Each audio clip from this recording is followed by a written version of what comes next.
With the new strand of the coronavirus spreading, people have been struggling to deal with their overall health and contentment in life. Did you know that in an article written by Teresa Gaffney, a study found during 2020 alone, the rates of depression and anxiety around the world had climbed 25%? Being content within ourselves is something that we all struggle with.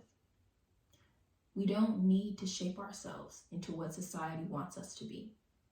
No, we need to become who we want to be. On April 4th, 2020, I started my journaling habit with this journal, and I have not stopped since. From personal experience, I have learned to be more comfortable with myself than what society wants me to be. When I started journaling, I did it because I wanted to start something new for myself. And hopefully you will too. You should start the habit of journaling today because it will benefit your mental health, your physical health, and it's easy to get started. We need to get out of our own way. Our lack of understanding ourselves and who we are has made us feel lost, depressed, and anxious. We are too comfortable being what society wants us to be, when what we really need is to be out of our element and exploring who we are. Journaling helps us to get out of our own way.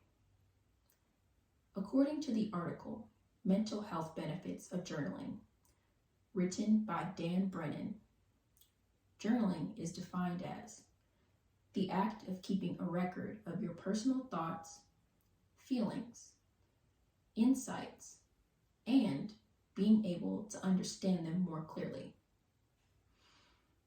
Now that we know the basics of journaling, let's look at the mental and physical health benefits that it provides. In terms of our mental health, journaling benefits us by reducing our anxiety and regulating our emotions.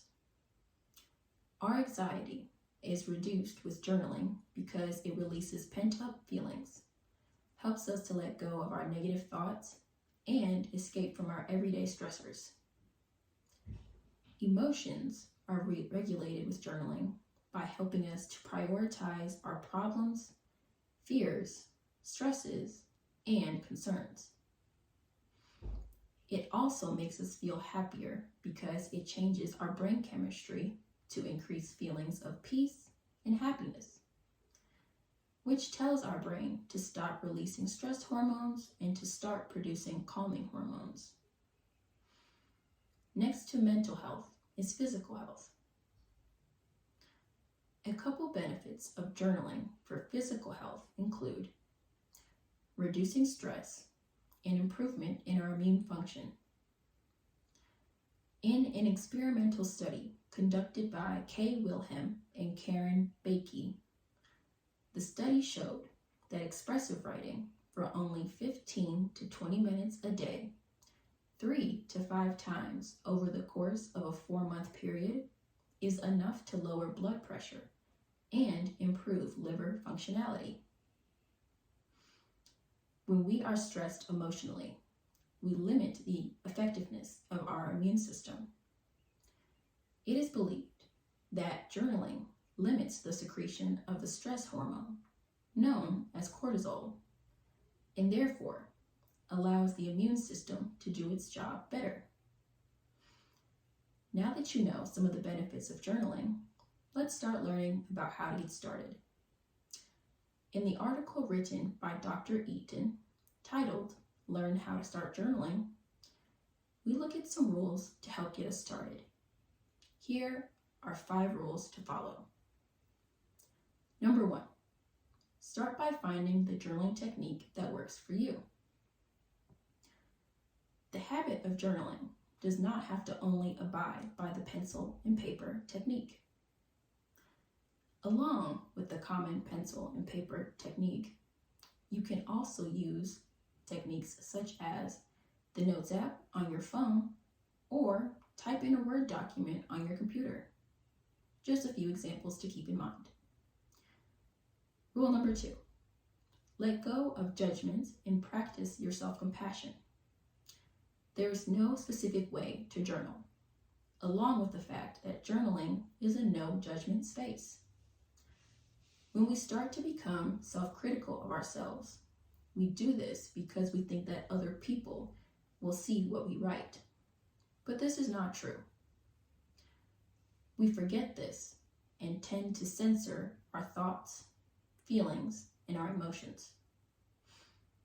Don't be afraid of what other people think of what you write, because it is for your eyes only.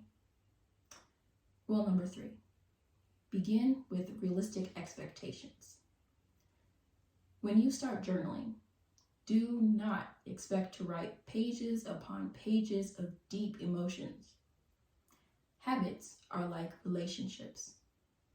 It takes time to build them. For example, when you first start, write down the date and the time, and then follow it with this phrase: today marks the beginning of my journaling habit, and continue from there. Rule number 4, create a writing regimen. Try starting by journaling one day out of the week. It can be every Tuesday at 2 p.m., for example. Once you start being consistent with one day, you can add on more. Rule number 5, try using journal prompts and journal about anything that comes to your mind. You can search journal prompts all over the internet to help you get started. Or you can also just write about what comes to you. Some journal prompts that are helpful are self-discovery, self-discovery, and one more could be self-encouragement. To sum it all up, there's no wrong way to journal. If you abide by these rules, you should be great. I hope this speech has encouraged you to start journaling. Good luck.